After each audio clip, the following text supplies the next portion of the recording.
পাতাও কিন্তু মনে হতো যে শেখ হাসিনার ইশারা ছাড়া লুটতো না। কিন্তু শুনতে শুনতে আমাদের কান ঝালাপালা হয়ে গিয়েছিল।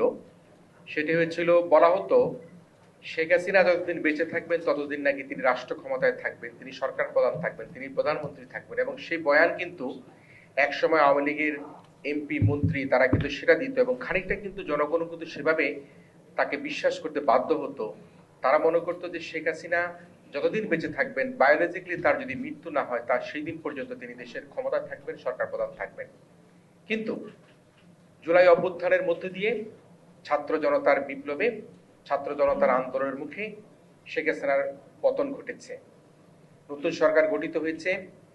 বিএনপি নিরঙ্কুশ তাদের যে বিজয়ের মাধ্যমে সরকার গঠন করেছে।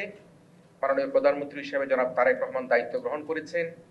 আজকে তথ্যমন্ত্রী মহোদয় জনাব জহিরুদ্দিন স্বপন, তিনি তার সেই মন্ত্রী পরিষদে রয়েছেন। শেখ হাসিনা নিজকে রাষ্ট্র মনে করতেন, তিনি দেশটাকে নিজের বাপের তালুক মনে করতেন, এবং তার এই বাপের তালুক এবং তার অঙ্গুল ইশারার মাধ্যমে কিন্তু সারা দেশ পরিচালিত হতো। প্রত্যেকটি পাতাও কিন্তু মনে হতো যে শেখ হাসিনার ইশারা ছাড়া লুটতো না। কথায় কথায় বলা হতো প্রধানমন্ত্রী কি চান, প্রধানমন্ত্রীর কি ইচ্ছা, শেখ হাসিনা কোনটা চান। তার উপরেই কিন্তু ইচ্ছে করে বাংলাদেশটাকে একটি লিমিটেড কোম্পানিতে পরিণত করা হয়েছিল। সেই কথাগুলোই কিন্তু ফিরে দেখা সেই সময় বইয়ের মধ্যে আমি লিখবার চেষ্টা করেছি। গুম খুন হত্যা, বিনা ভোটে নির্বাচন, কারচুপি নির্বাচন, কিভাবে আমরা দেখেছি যে সে সময় ইলিয়াস আলী, সাজিদুল ইসলাম সুমন সহ অনেককে গুম করা হয়েছে। সেই গুমের কাহিনীগুলো এখানে লেখা হয়েছে। দিন বরাদ্দের সনদ নিয়ে 2008 সালে তারা কিন্তু ক্ষমতা এসেছিল।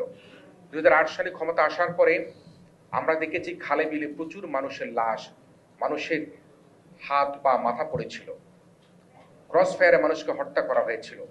আপনাদের মনে আছে যে দিন বদলের সনদকে রক্তাক্ত করেছিল বিশ্বজিৎ নামক একজন হিন্দু দর্জির কারিগরকে হত্যার মাধ্যমে, কিভাবে কুপিয়ে তাকে হত্যা করেছে, কিভাবে সেই বিশ্বজিৎকে হত্যা করে যে দিন বদলের সনদের কথা বলা হয়েছিল সেই সনদকে রক্তাক্ত করা হয়েছিল, সেটি কিন্তু আমরা আমাদের লেখার মধ্যে লিখেছি।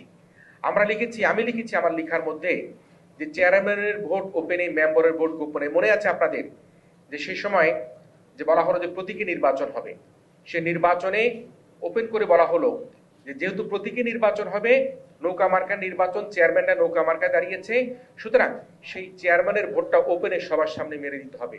মেম্বারের ভোট আপনি যেখানে খুশি সেখানে দেন, চেয়ারম্যানের ভোট ওপেনে, মেম্বারের ভোট গোপনে। এই যে দুঃসহ কথাগুলো, সেগুলো ফিরে দেখা সেই সময় বইয়ের মধ্যে তুলে ধরবার চেষ্টা করা হয়েছে। আমরা দেখেছি যে মির্জা ফখরুল ইসলাম আলমগীর সহ রুহুল কবির রিজভী তারা দিনের পর দিন নির্যাতিত হয়েছেন, কারাগারে গিয়েছেন। আমাদের যারা বিএনপি করতেন, বিএনপির অনেক নেতারা তারা ঘরে থাকতে পারতেন না, বনে জঙ্গলে মাঠে ধান খেতে তারা ঘুমাতেন।